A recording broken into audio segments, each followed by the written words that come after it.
பண்ணலாம், முழுசா குறைக்கலாம். அதே மாதிரி கண்கள்ல பிரச்சனை இருக்கு, கண் நரம்புகள் பாதிப்பு ஏற்பட்டுதுன்னா கூட நம்ம என்ன பண்ணலாம், கண்களுக்கு மேல வச்சு ஒரு ஒயிட் கலர் காட்டன் துணி வச்சு நம்ம என்ன பண்ணலாம், கட்டி எடுக்கலாம்.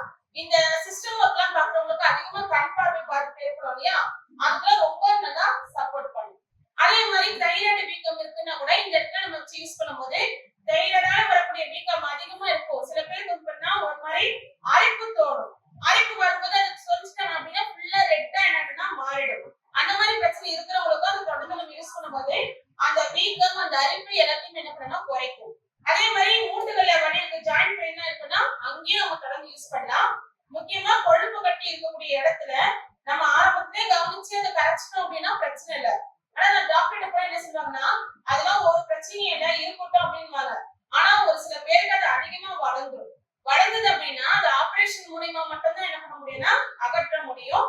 சர்ஜரியே பண்ணா கூட மறுபடியும் என்னன்னா அடுத்தடுத்த இடத்துல கொழுப்பு கட்டிகள் வளர ஆரம்பிச்சிடும். சரிங்களா? அந்த மாதிரி பிரச்சனையை கூட நம்ம என்ன பண்ணலாம், அதுக்கு மேல நம்ம அந்த காயினை ஒட்டோம்னா கொழுப்பு கட்டிகள்லாம் கரைஞ்சிடும். அதே மாதிரி ஆணிக்கால் பிரச்சனை, ஒரு முறை ஒருத்தருக்கு ஆணிக்கால் பிரச்சனை வந்துச்சு அப்படின்னா அந்த ஸ்கின் ஃபுல்லா சுத்தி பண்ண கல்லா மாறி இருக்கும். நமக்கு ஆணிக்கால் இருக்கிறவங்களுக்கு கல்லா இருக்கும், செப்பல் கூட போட முடியாது, நிக்க முடியாது, நடக்க முடியாது, ரொம்ப சிரமம் இருக்கும். டாக்டர்கிட்ட போனோம் அப்படின்னா அவங்க என்ன பண்ணுவாங்கன்னா அந்த இடத்தை சுத்தி அந்த வேர் எடுத்துன்னு சொல்லிட்டு என்ன பண்ணுவாங்க, அந்த இடத்தை கட் பண்ணி எடுப்பாங்க. அந்த இடமும் புண்ணா மாறி இருக்கும், மறுபடியும் மறுபடியும் அந்த இடத்துல ஆணிக்கால் பிரச்சனை வந்துட்டே இருக்கும். சரிங்களா? ஆனா தொடர்ந்து நம்ம காயின் அந்த இடத்தை யூஸ் பண்ணீங்கன்னா அந்த ஸ்கின்னும் சாஃப்டா மாறிடும். அதை தொடர்ந்து யூஸ் பண்ணும்போது அந்த மறுபடியும் ஆணிக்கால் வராமலே நம்மளால தடுக்க முடியும். சரிங்களா? அதே மாதிரி உணவுப் பொருட்களை தண்ணியில போட்டு குடிக்கலாம்.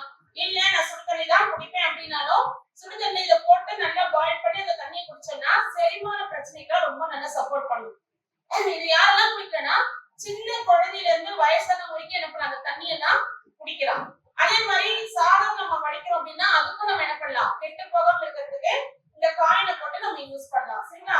இந்த மாதிரி நிறைய பெனிஃபிட் இருக்கக்கூடிய காயினை தான் நம்ம என்ன பண்ண போறோம் அப்படின்னா கிஃப்டா வாங்க போறோம். சரிங்களா? எத்தனை நாள்ல நம்ம காயின்ஸ் வாங்குவோம்?